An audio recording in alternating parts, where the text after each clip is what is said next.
सुस्तेन किया जा रहा है, जिसमें ऐसा साल होते आया है और इन साल भी इसी तरह हो रहा है। इसमें कोई बदलाव नहीं है। जिसमें एक कमेटी का किया जाता है, कमेटी का गठन किया गया है, जिसमें कमेटी के सदस्य के रूप में, रेफरी के रूप में और जो है थाना के द्वारा चौकीदार लोगों को भी कमान मिला हुआ है। हमारे दंगल प्रतियोगिता के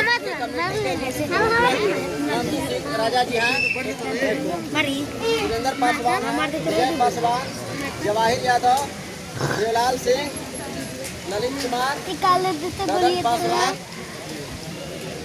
और केदार सिंह, रेफरी के रूप में विजय पासवान और ललित कुमार तो आगे रहेंगे। इसमें कहीं से आप लोगों को देखने में कोई कमी होता है तो बीच में हल्ला गुल्ला करके एंट्री आप कंप्लेन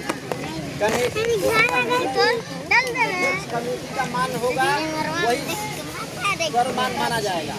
और आप गलत ढंग से जायज ढंग से हल्ला गुल्ला करते हैं तो चौकीदार के द्वारा पकड़ करके थाने में भेज दिया जाएगा। आपकी सारी फैसला थाना पर या आप बात पेश करते हैं तो जो कमेटी बनी है निर्णय करके देंगे। इसमें 3 चौकीदार का भी कमान मिला है। इसमें है जलंधर पासवान, रामचंद्र पासवान और मनोज जी। 3 आदमी चौकीदार के रूप में है यहाँ डिप्टी पर और हमारे कमेटी में 7